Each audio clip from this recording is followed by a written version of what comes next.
Hello, thank you for that warm welcome, that was great. It's a great privilege for us to have been asked to share our story with you today. And our aim really is to share some of our successes and some of our failures, and really to give you hope that you too can build this business. Now, Chris is going to start off, and I'll be back in a little while.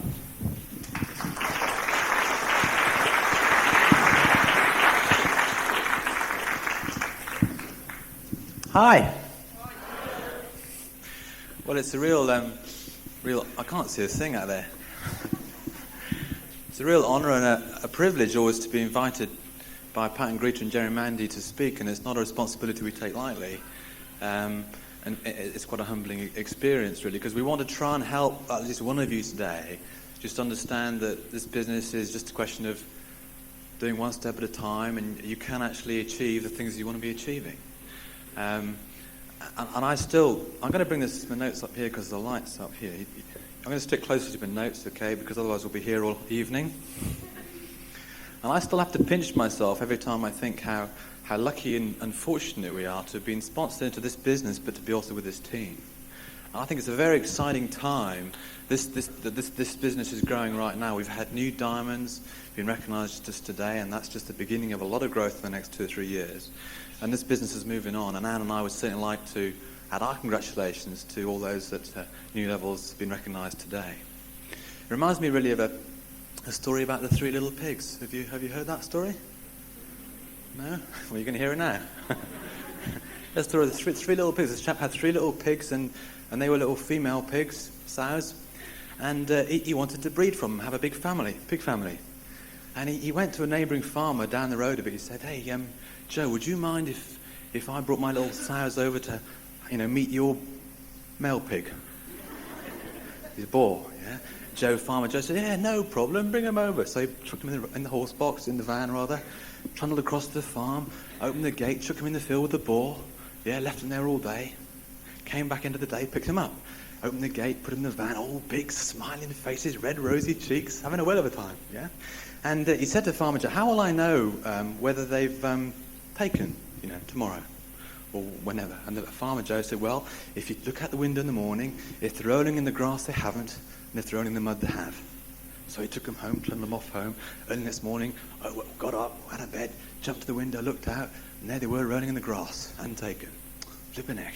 So back downstairs, jumped in the van, down the road, into Farmer Joe's field, opened the gate, into the ball, went away all day, came back again.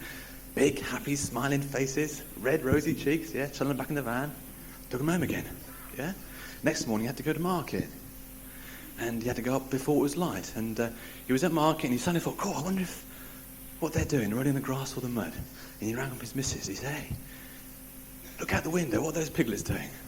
She looked out and said, "Here, Joe, you better come back quick. 2 of them back in the van and 1 of them is in the front, peeping the horn."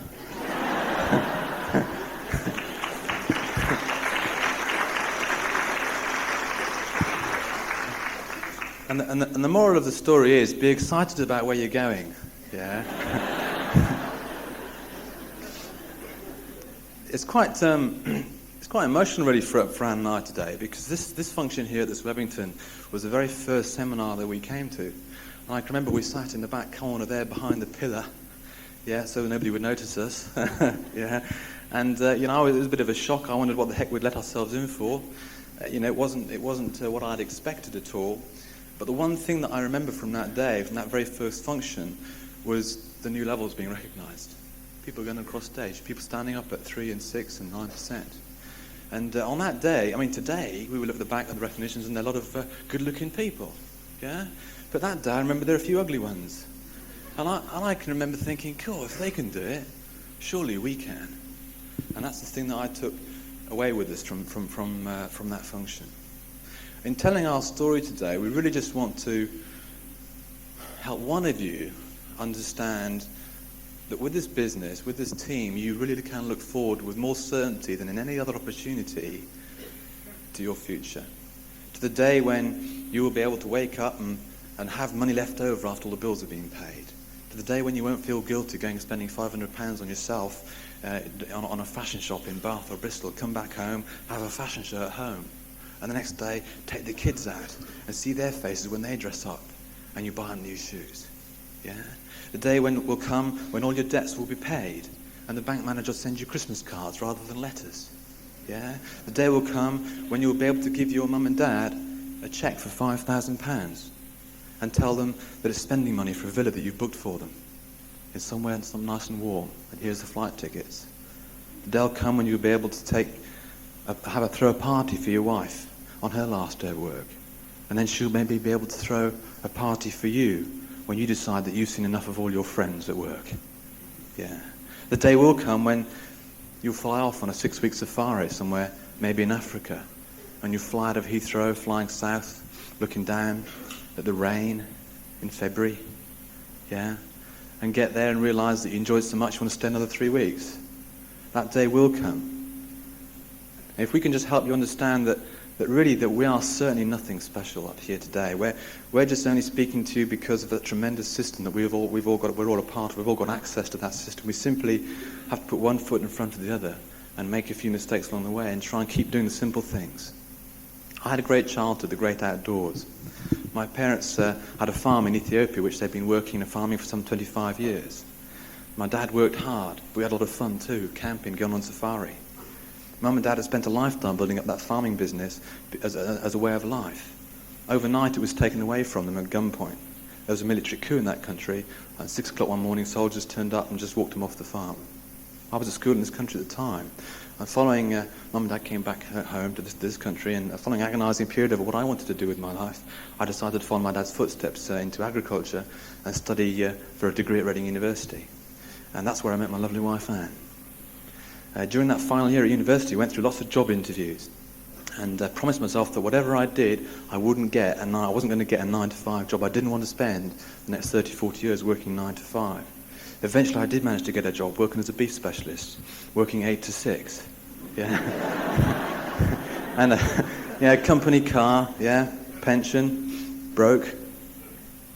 Anne and I were courting long distance following that job. I was working in Staffordshire and she was working in Taunton. I think that put us in good stead for working and building long distance groups, because I would think nothing of driving 2.5 hours up the motorway early on a Monday morning, leaving Taunton at about 5 o'clock to get to Staffordshire in time for my first appointment. Anything just to spend another evening with Anne. Yeah, she always made it worthwhile. I remember through a lucky break, we managed to both get jobs in North Somerset, and we fixed a day for the date for the great day, the great wedding.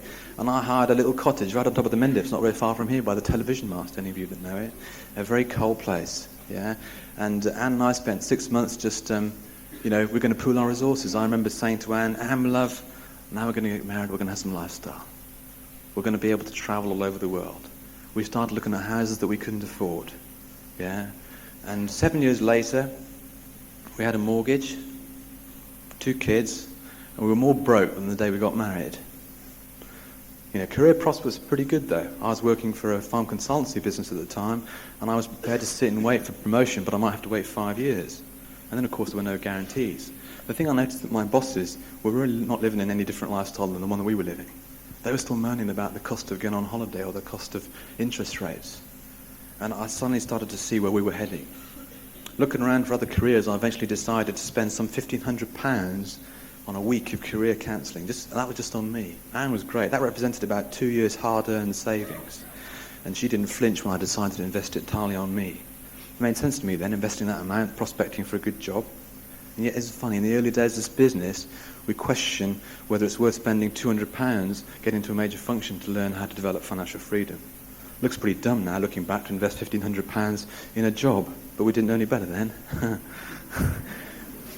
But that investment actually landed me a job with one of the banks, but it did a lot more than that. In the process of finding out about other careers, I had seen that to really move on in the corporate field, I'd have to put the company number one. The family would have to come second. I'd have to follow that company and that career wherever it took me around the country, possibly around the world. If I was to be successful and get promoted to senior levels, I would see less of Anne, less of the family, and I'd still be working 70 hours a week at the age of 50. There had to be something else. I think reality was just starting to dawn that whatever status or title was attached to whatever job, it wasn't going to create time for me to spend with Anne and the kids. It wasn't going to allow us to do the things we wanted to do. It would result in me doing things away from the family under the banner of carving a career. Well, 12 months after landing that job with the bank, we had our first funny phone call. Yeah, it was Tim Archer, a great ex-colleague of mine from farm consultancy days. We hadn't seen or spoken to each other for more than a year. And the phone call came just when I was deciding whether to mow the lawn, wash the dishes, or watch the telly. Yeah, and he referred to me that conversation. He referred me to a conversation we'd had a couple of years previously, where we'd idly talked about ideas for business ventures. And he said, "Chris, was I still looking? Were you still looking for an opportunity to develop a business?" I said, "Yeah, macho thing to do, isn't it? What is it?" Tim straight away started to teach me posture. He kept control. He said, "Chris, it's a big business. What I'll do is put some information in the post to you, and we'll get together again." And that was it. He was gone. Anne and I was pretty excited really before we even had the information, because Tim seemed to be so professional. He's working so fast. He was just sticking to the system. Thank goodness he did. The callback went according to the book. I asked him loads of questions, but Tim just was sticking to the system. He said, "It's a big business, Chris. We need to get together, and we'll fix a date to come over and show us the plan." Tim and Karen came over, and throughout the whole plan, they both had this big grin on their face. Yeah, and I remember Karen smiling at Tim, adoring the whole way through. And I thought, cool, wouldn't it be nice if Anne smiled at me like that more often? It's the little things that make the difference, isn't it? Tim and Karen were obviously committed to making their business work. It didn't really make a heck of a lot of difference to them whether what we thought. They were obviously going to succeed. And we caught that. I think instinctively we wanted some of their enjoyment, some of their commitment, their sense of direction. Follow-up was a couple of days later, and we were plugged into a planned training as it is now in Taunton about a week after. Again, more happy people. And a buzz about the place, a bigger picture. And I think that did us a heck of a lot of good, because it brought more credibility to the business. The atmosphere that opened was just from ordinary people who were excited about where they were going. Yeah. I think that bigger picture is really critical when we're helping people understand this business. I don't think anybody understands the business when they see the plan. In fact, I'm sure of it. I think maybe some people understand the plan, but they don't understand the business. I remember our first two plans. Yep, thanks. Our first two plans, we had, 6 or 8 people at each get-together, and we had several follow-ups booked, and 3 of them decided to get started. I thought, hey, this is easy. And they all quit. Yeah? They didn't really get started, though, because we never managed to get them to understand the importance of getting to a planned training or a seminar. They never saw the bigger picture. They'd seen the plan, but they didn't understand the business, and we really let them down because of that. We should have found some good reasons for them to get to those sessions. Tim and Karen fixed up some more planned dates, and by now I was getting pretty expert at this. I thought, I need the ad pack, so I didn't use it, and nobody came to that meeting. And I thought, oh heck, well I better start using the ad pack again, and nobody came to that meeting either. I thought, there's definitely a trick to this contacting thing. I wonder what it is. Those early days in the business, they're a bit like establishing base camp on a mountain expedition. It's important to get the supply lines of support, of knowledge and expertise right. The shortcuts at that stage in the business need to be put right fast if we're going to have a good chance of success. And one of the tapes that I think is phenomenal on that in preparation, that is a tape called The Key is Preparation. And I listen to that time and time again because, in helping other people to move this business on, it's important we prepare people correctly. Tim and Karen worked hard to get us completely plugged into this system. Tim talked all the time about tapes he'd listened to. And he got me listening to tapes more than one a day. It was easy for me to do that on the way to work. He also built up good reasons for reading the books. And I remember one planned training we were supposed to go to, and I rang up Tim and said, I don't think we're going to be able to get that. There was something on that was fairly important, family commitment, that we'd had to book maybe for some time. And Tim just put things into perspective, explaining the reasons why it was important that we were there. We needed to learn more about the business, that we wanted to move the business on. He was strong enough to tell me what I needed to know, not what I wanted to hear. And I think that's so important, always giving me the reasons why we not only should be there, but be there together. And that has been so critical to us at various stages in the business, and I know it's critical to other different people. So we had a few plans, a few no-shows, some good solid no's, And 2 months into the business, nothing had happened. We thought, this is great. This is really exciting. So now we're going to really slow things down by going on holiday. That's what we did. God, dear, oh dear. But luckily for us, we did manage to get to our first seminar before we went away. And as I say, that was actually here. And we were in for a bit of a shock. Hundreds of happy people again, all smiling. The one thing, again, I took away from, as I've said before, that this business obviously worked, and it worked for ordinary people. We'd see them going across stage. I don't know if anybody can relate to this. It's what I call the excitement cycle. This business really messes you up, doesn't it? You see the plan, and you get all excited. Don't you? Who couldn't sleep the night after seeing the plan? Yeah, well, that's right. And you get, cool, what if it did work? Yeah? And then you have a follow-up, and you're applying, your team comes in and helps you and tells you you can do it. And you get even more excited. You say, God, with this team we can't fail. And you ask 6 people you know are definitely going to be interested, and none of them are. Yeah? And you feel slightly less excited. Yeah? And then what you get what I call a dose of the CDs. Yeah? Creeping doubts. Yeah? Nothing major. Just sort of a feeling of perhaps it isn't going to work. Perhaps it isn't for me. And then you listen to a tape and come to a planned training or a seminar and think, well, cracky, it obviously does work. And you start a realization dawns that if you stick at it and work and listen and learn and put one step in front of the other, you can build this business. You get all excited again, don't you? Yeah? That's what I call the excitement cycle. Does anybody relate to that? Yeah? And when Brian Dodge told us, every time we went through that cycle, we were growing. He kept saying, Chris, you're growing. When I ring up and say, Brian, a lot of derelicts around here, nobody's getting in. He said, Chris, you're growing.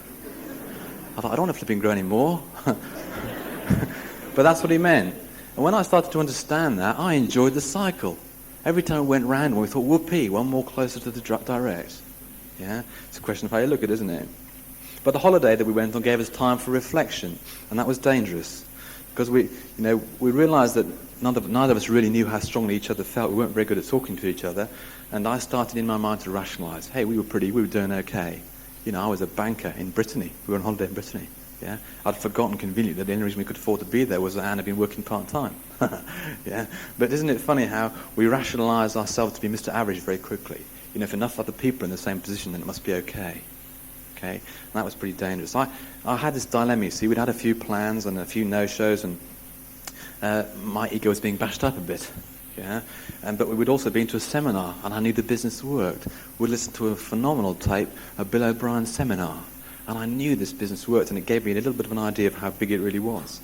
And really, what it boiled down to was, did I have the guts to make this business work? Did I have the guts to take our lifestyle, our future, into my own hands? And what if I did, and it didn't work? Yeah, isn't it amazing how we always focus on what can go wrong rather than what can go right? And I can remember sitting there, we were lying in bed one evening reading, and I was reading The Winner's Edge, and Anne was reading something else, and as she turned off the light and put a book down, turned off the light and rolled over, she said, what are you thinking? What do you think then? Something like that. And now you couples in here tonight, you'll know the standard answer to that. Yeah? Oh, nothing really. Yeah? Yeah? Well, she tried again. She said, are we going to do this business then? I replied, I don't know. I'm not sure if I can be bothered. It seems such an effort. Anne replied, is that all you think of us? And rolled over. I sat bolt upright. That hurt. Anne was challenging me, and I was wide awake now. I got up, I remember, and stood by the window, looking out, trying to come to some kind of a decision. Why was I being so lethargic? I knew the business worked. I knew it could work for us. I had an inkling as to just what we could do with it. I'd seen people at new levels. They seemed to be ordinary. Why wasn't I excited? Why wasn't I champing at the bit to get back at here and get cracking? I wasn't. I think I was frightened of failure. I was frightened of what others might say and think if I tried to work this business and it didn't. I was being paralysed by fear. I realised that many months later after reading Think and Grow Rich. I was frightened that I didn't have what it took, whatever it was. I was always one of those people that was good at fighting, from fighting my corner, good at sort of comebacks. I'd be 7-2 down in a squash game, and I'd fight like crazy, get 7-all, and then lose. Yeah? And that was the image I had of myself. And I wasn't able to conquer that fear by some clever piece of logic or just sitting around and waiting for that feeling to pass. No amount of logic would change the fact that I was frightened of starting in case I failed. But we got back from holiday, and Tim and Karen made sure we were at the next planned training. Our association with success, so critical. We listened to more tapes, and I devoured them. I remember really looking forward, and I still do, to every tape of the week that came through, listening to stories of success. I was gaining strength from listening to people who had felt the same way as I did and still succeeded. I was also learning just about how big this business really was and how much lifestyle there was available. We had 1 or 2 more group plans, and only one person turned up. And we sponsored them. That was our first couple. I think we've been in business 3 months. We were growing fast. We were then at the stage of showing a few one-on-ones and getting a bit of momentum going, making a contact once a week, showing the plan every now and again. Yeah. And I remember my first plan, it was a great friend of ours from Reading University. He came down for the weekend and we wound him up all weekend. Chose to show him the plan after Sunday lunch. That was our first and last mistake. Yeah. He actually fell asleep. During my first plan. I couldn't believe it. I didn't actually have the posture at the time to suggest that he didn't qualify. In fact, I remember waking him up so he could see the finish of it. Phone calls, though, they're becoming obstacles. Yeah, I can remember coming home from work on days I needed to make some contacts. The car would slow down in sympathy. Yeah, and the days at work always flashed past when I knew I had to make some phone calls again. And I would go into that little room, and I'm sure none of you have done this, but I'd go into that room that we call our office with a telephone in it, and I would start to stalk the phone. Have you done that?